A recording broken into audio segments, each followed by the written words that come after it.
Thank you, Em. It's a pleasure for us to welcome Matt Wheeler, who is a photo archivist at the Penobscot Marine Museum and is one of those people whose intense dedication to preserving photographic history has made a difference. He and Kevin Johnson have worked together for a long time, and they've had a real effect on Maine and New England photography, particularly photographers like Kosti, Ruohomaa, and Jim Moore, who is our topic tonight. Jim Moore is someone that I knew and went to school with his children, and he worked for the Portland Press Herald for many, many years. So he was at every fire, every accident, every event, and the Rockland Historical Society has over 6,000 of his negatives, and we're hoping there are a few that we don't have that we've been promised that we can have later. So we should have the bulk of the negatives that have survived. And his work, as Matt will show you, is oriented toward his marine work, ships, docks, ports, but he photographed all of the regular local people all of the time. And there are hundreds and hundreds of people doing ordinary everyday things, which sometimes do not get preserved. And we're really excited about that. And over the next few years, we hope to have more and more of them digitized. So with that, I will leave you to Matt Wheeler. Thank you very much, and enjoy. Thanks everybody for coming out, and thanks to the library and Rockland Historical for this collaboration. It's been a lot of fun.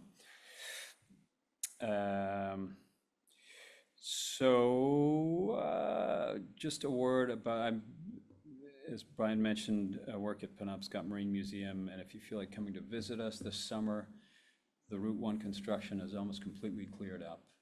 And there's a pretty great exhibit on campus oriented around the life of Joanna Colcord, who was a sea captain's daughter, took a great interest in sea chanties, and did a lot of work to preserve those, and spent a lot of time photographing life at sea as a teenager in the early 20th century. And went on to do some great humanitarian work. Anyway, the exhibit is all kind of oriented around her life and work. So please come and see us. So I'm going to begin with a little bit of backstory. In the 2010s, the Library of Congress got a collection of Farm Security Administration negatives. And these are incredible photographs. You can see them online, and I'd recommend everybody checking them out if you're interested in photography. But these materials were in trouble. The negatives had what's called vinegar syndrome, which is when the gelatin emulsion starts to break down and it separates from the polymer backing, and you get this effect. It starts to actually curl up like birch bark. And the only way to preserve these negatives was to digitize them, and they knew they had just one shot. So they did some experimentation and found a method that would allow them to capture all of the information in that film, right down to the film grain. And their results were codified in a set of federal guidelines, which we follow as much as possible in our work at the museum. Fast forward, in 2022, we were able to purchase a collection of Jim Moore's 4x5 negatives, film negatives. They're almost all maritime in nature. And we got a deal on the photos because they had the same problem. They had this vinegar syndrome. And this happens when negatives are stored in a warm, humid place. Photographs want to be cool and dry for longevity. So we got around to digitizing them pretty quickly. We knew we had just one chance. Many were damaged, like the ones I'll show you here. And you can see the sort of crinkling effect that happens where the emulsion is separating from the backing, and it can get pretty bad. So some of them are almost indiscernible. But in the course of this process, we were able to capture some very sharp, clear, detailed images, practically as good as the originals, and that was the case with most of this film. So it was a good project. We've been doing this for a long time, and we've learned a lot in the past 15 years. We don't have the equipment to process film and other photographs to the standards that Library of Congress does. But the digital images that we produce in these projects are high quality enough for most purposes. And we don't have a freezer to store endangered film in, but we do store originals in a cool, dry, climate-controlled room. And that's the game with preservation of any kind. You just do the best you can with the resources that you have. So what's great about this photography? Why preserve it? Why is it important? And to begin with, the guy was a very talented photographer. He innately had a good eye. So, let's look at a few of these images and talk about what's good about them. Or I'll tell you what I see. You may see something different. He had a good sense of framing and geometry. And what's meant by that is, of course, is that, he knew how to arrange the elements in a scene in a way that was compelling and made sense visually. So we get this ponderous bulk of the wooden hull of the ship that dominates a whole half of the frame, and it forms a strong diagonal line that carries your eye all the way through the frame. And then right in the center, we have these figures and this champagne splash that's caught in the split second it's happening. And when I look at this, to me, the placement of the figures next to that big hull conveys a sense of mass and power and the kind of ingenuity that it takes to design and build a wooden boat. This is another one I really liked. This was a hard scene to shoot in lots of ways. It would be easy to lose those figures up among those frames.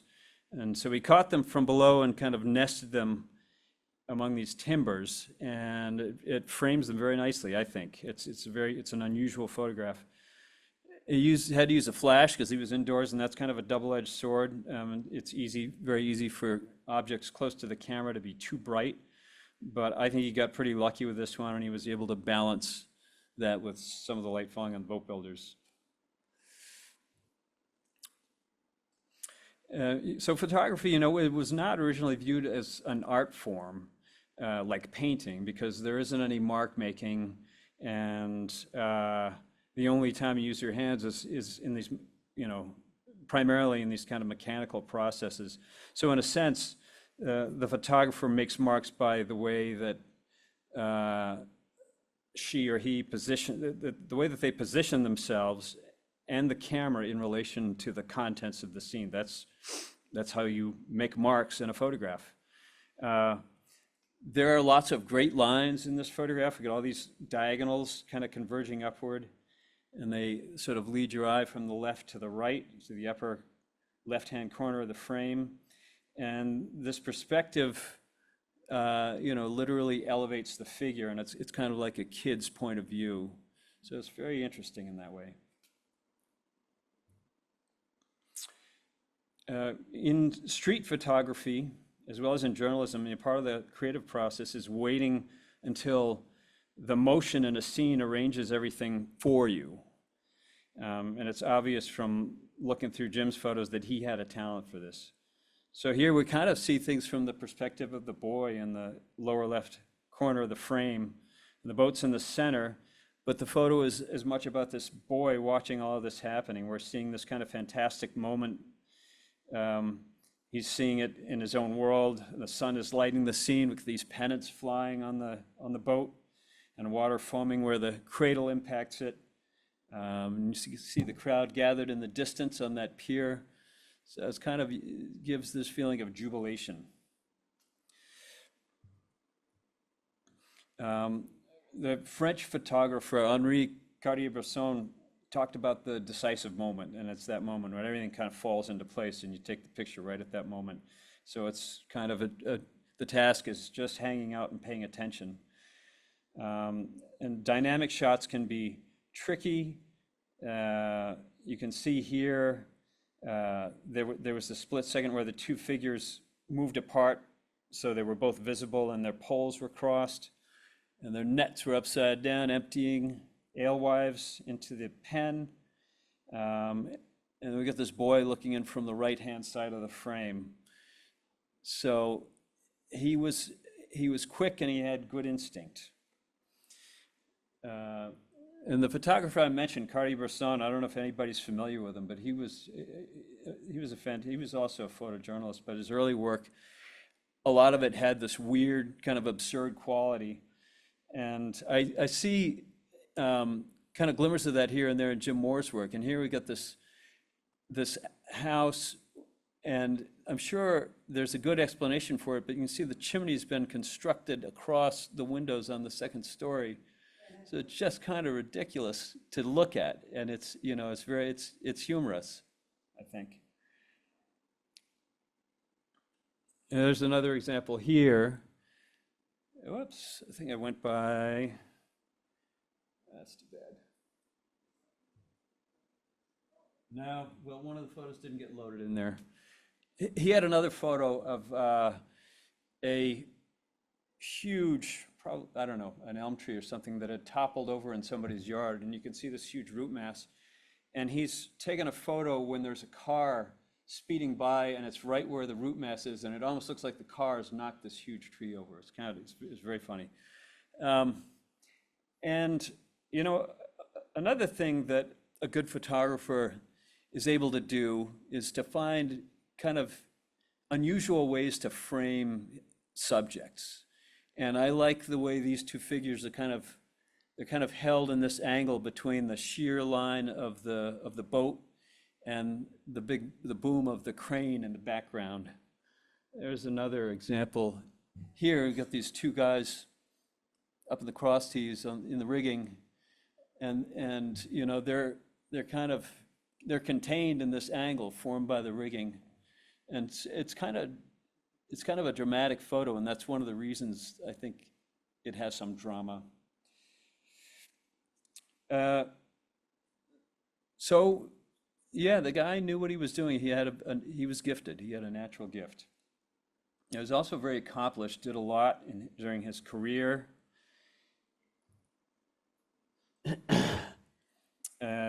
This is an image of an award that Gannett Publishing was the publisher of the paper he worked for, and he worked for, at the time it was the Rockland edition of the Portland Press Herald. But in 1959, they presented him with this award of merit for his work. I don't know which image is meant here by outstanding feature picture, but this is no surprise. As we said, he was a pretty gifted guy. I'd been taking pictures for Gannett for almost 20 years by then, so his work was pretty well respected. And Jim is shown here second from the right, and the caption mentions him as having just been awarded second place for a Knox County Camera Club salon show. I don't know what year that was, but we know he also won several first place awards in that competition over the years. He became very well known, and probably the biggest spotlight on his work was when he was awarded second place in a photo contest that was held by the National Press Photographers and the National Fire Prevention Association in 1953.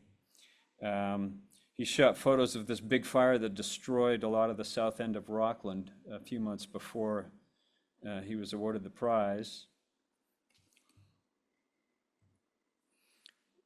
There's a detail of the photo. That was the photo that I think won him the award.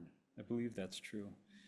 And he got word of this fire while he was flat on his back with the flu, so he threw his clothes on over his pajamas. He grabbed a mediocre camera with a decent lens on it and kind of flew out to the scene with his wife, Cecile. She often acted as his assistant, as I understand it. They were told that there were fuel tanks nearby that were probably going to explode in one of the hotels that was ablaze.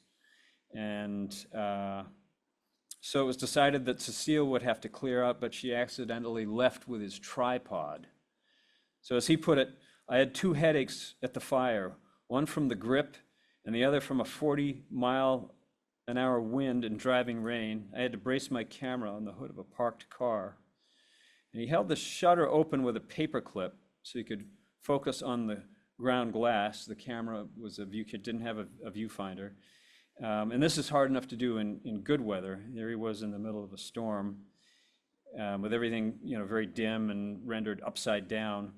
And he got the shot at 125th of a second at f4. And this was in late December, so he was a pretty dedicated photographer. He won numerous other local and national awards for his photos. We also know that he had a solo show at the newly opened Farnsworth Museum. And he was a several-term president of the Knox County Camera Club, which I mentioned. And he was also active for several years in the National Press Photographers Association. So another thing that was important about his work is that his photographs are, a pretty thorough document of Midcoast Maine during the 40s and 50s and later. As I said, the photographs that came to the museum are all maritime themed. That's what this particular collector was interested in. So he probably made thousands of pictures of boats and maritime life in Knox County and Midcoast, Maine over his 30-plus year career. At a time, when fishing and boat building and shipbuilding were still a mainstay of the economy here. And so he photographed captains, fishermen, ship and boat builders,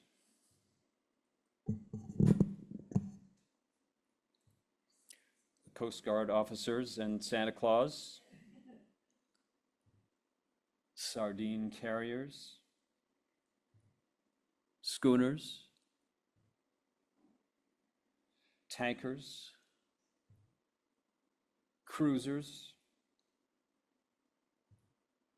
draggers, of course, lobster boats, obviously, although draggers were busier than lobster boats, and various assorted interesting waterfront scenes. There's a rescue of a big sea turtle happening here.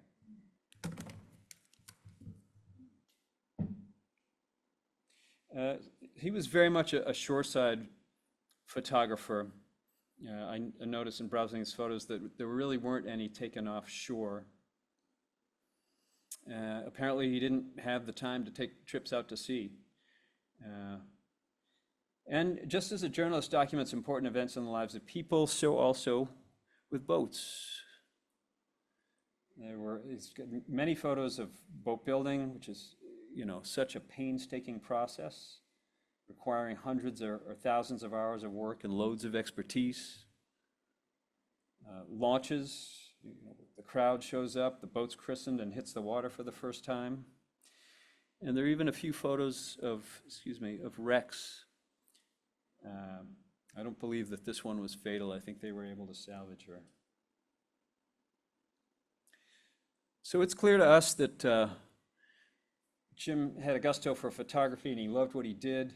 And this brought him into contact with a bunch of well-known active local photographers. And these connections helped put his work into kind of a broader context.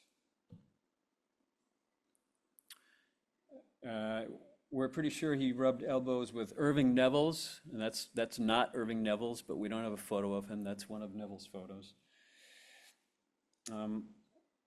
We don't know a lot about him.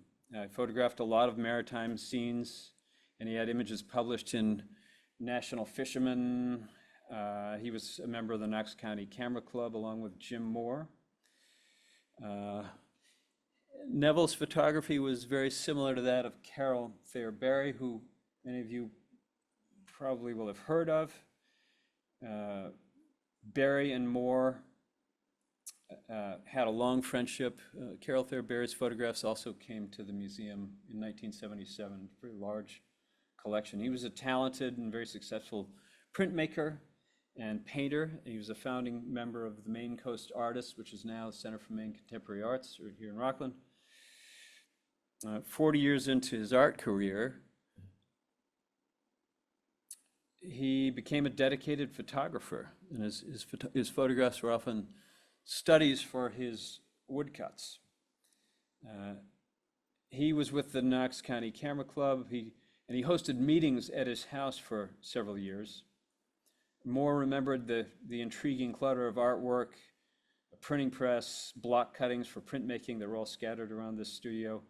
He related that Carroll, quote, always sat on a high stool down back, eyes twinkling in enjoyment, listening intently to the variety of photo lore under discussion. This article announces a retrospective of Barry's work at the Farnsworth in 1986. It was 8 years after he died. Moore was among the people who spoke fondly about Barry at this celebration, and spoke very fondly of his connection to Barry. He recalled, out on some assignment, I'd stop in. Carroll would stop whatever he was doing, flop into an old easy chair looking down the harbor, light up his pipe and chat. He was a kindly soul, and I guess we were fortunate he lived to be 90. Otherwise, he never could have given so much time from his work to the constant stream of visitors to his studio. Jim was also a good friend of Kosti Ruohomaa's. And Kosti was the son of Finnish immigrants. He grew up in Rockland on his family's Dodge Mountain farm. And he broke his dad's heart by pursuing an art career instead of sticking with farming. He became a celebrated photographer who inventively described Maine and Mainers in his images. His photos were published through the Manhattan agency Black Star, who donated Kosti's archive to our museum in 2017. Kosti lived for years in a cabin at his folks' place, and he used that as a base for his travels. In a letter to our friend Deanna Bonner-Ganter, who contacted Moore while she was researching Kosti's biography, wrote, we were kindred spirits, and my wife a good cook. My home at the time was a stopping place for many artists and craftsmen of the area and time. Our house was one of the very few, quote, off-the-mountain havens he knew he could count on. Moore gave a talk about Kosti at the Union Historical Society in 1978. And of Kosti, he said, I'll say just a few things about him as a friend of mine who, for many reasons, is considered as the best photographer of contemporary Maine. And he was, he stood out supremely in his generation of documentary photographers. Ruohomaa and Carroll Thayer Barry and Moore all contributed to this book, 1959, The Maine Coastal Portrait. It sounds like maybe some of you know the book. It's pretty hard to find now. The book it was an attempt to characterize a place and the people there, and Moore wrote in the intro, there's no intent that this be a, quote, good old days book.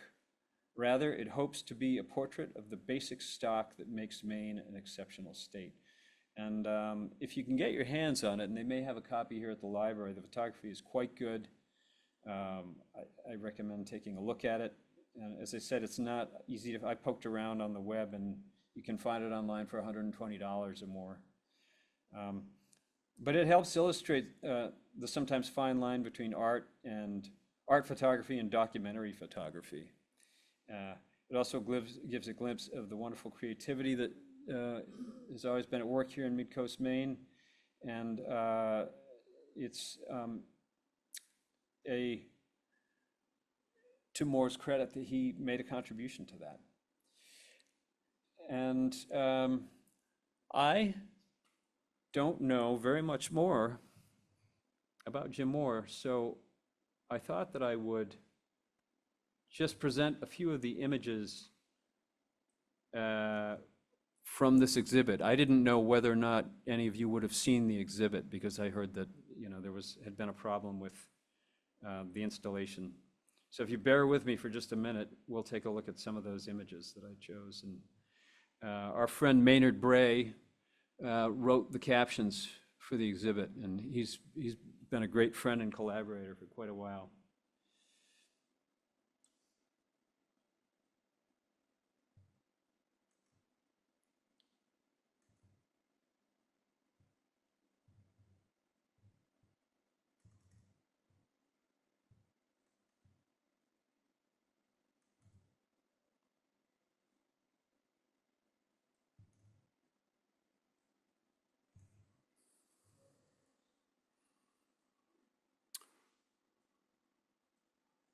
So this one was taken in Warren near the old Route 1 bridge. It was looking pretty different back then. The big cannery buildings are gone now, and so is this alewife run. It's been replaced by a smaller Elver catchment, as I understand it. I've never been there, I haven't seen it.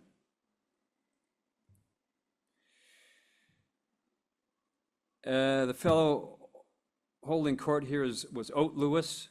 He was an Ash Point lobsterman and raconteur, in Maynard's words.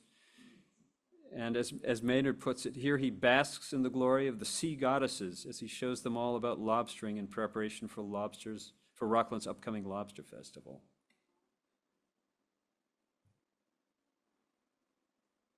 This was the schooner Malabar II. She was built in 1922. And in this picture has a brand new hull thanks to her appreciative owner, E.P. Gux, and the careful work of Elmer Cullimar, her old hull having been burnt on the beach. She lives on still, apparently, now sailing from Martha's Vineyard and having starred in the movie Message in a Bottle.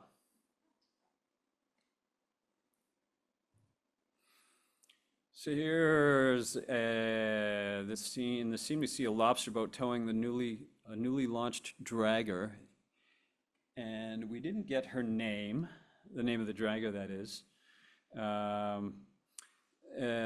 It's being towed under the recently removed Bascule Bridge in Thomaston. Newbert and Wallace built her upriver in the old gray boats company shop before they relocated to the foot of Knox Street, where Lyman Morris is now located. And Maynard said that he's pretty sure that little boat towing the dragger was his old boat Charlena, which was formerly named Mary and built by Newell McLean as his personal lobster boat. So I think Maynard was pretty tickled to see that. Here Maynard notes, coming across the bay into Rockland in a freezing nor'wester and taking seas aboard quickly iced up the rigging and wheelhouse. Draggers arrived so loaded with ice they risked a capsize. Here it's the smack A.C. McClune that's been hit and happy to be docked at her usual Rockland berth.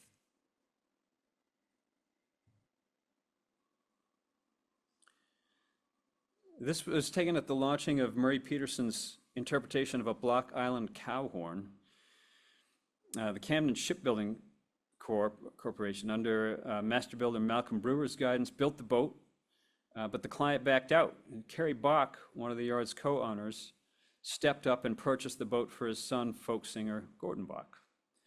This was 21-year-old Gordon's first boat. Both he and his first boat have lasted well. The boat now living in Robin Hood and named Wild Duck. Anybody know what this is? This is a somewhat familiar sight to me, having grown up in Camden, but this welded steel caisson being towed into Camden for the Loch Marina that Tibbetts Industries built in 1962. The caisson, once in place and sunk, formed a chamber into which yachts floated at sea level, and then they were lifted through flooding of the caisson and deposited into the marina itself, where the water was above sea level and stayed constant. The Loch Marina, once a Bayview Street attraction, is one of the many nearly forgotten features of Camden Harbor.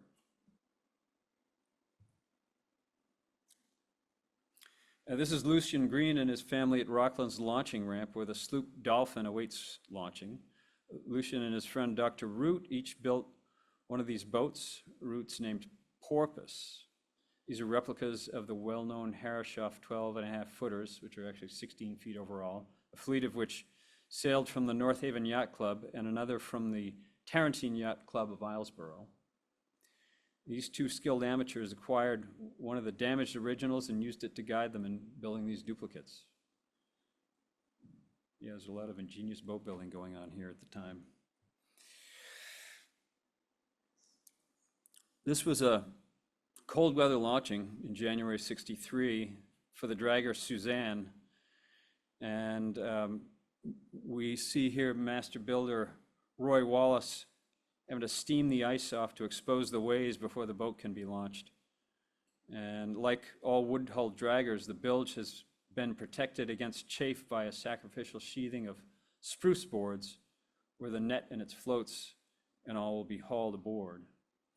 As soon as the launching ways are cleared, greased, wedges driven, and the keel blocks knocked away, the poles will likewise be knocked away, so she'll be free to slide down into the water.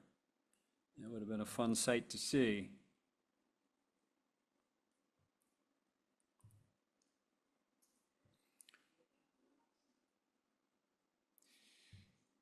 This is the Friendship sloop Old Baldy being towed to her launching site from Bald Mountain Boat Works. And that's James Pebbles Rockefeller, I think. He's the one who built the boat along with a number of others while his operation was in business. This photo was taken in 1965, early August. This is a wood-hulled boat, as all of Bald Mountain's boats were. She was later used by Jarvis Newman as a plug for the fiberglass versions that came out of his Southwest Harbor boat shop, all of them based on the original boat named Pemaquid that Howard Chappell had published in his book, American Small Sailing Craft. And that's all I have for you tonight. Thank you very much for coming. I'm happy to answer any questions to the extent of my knowledge. Yes? You talked about that vinegar syndrome. You hang on to those things with the idea that maybe someday someone will be able to recover those images, the ones that are really shot? Yeah, I don't know that there's a notion that we'll be able to restore them. I suppose it's possible. The idea is just to slow down the degradation as much as we can. And the ones that are still in good shape, where the emulsion's intact, seem as though, they're still worth preserving. It could be that at some point the museum will have better equipment to do that kind of digital capture, and we'll be able to get an even better image than we've gotten with a flatbed scanner. Yeah. I'd be concerned you might throw them away. Yeah. Well, it was discussed, but no, it's yeah. As long as the kind of the humidity and the temperature are kept low and constant, they should last a very long time. Yeah.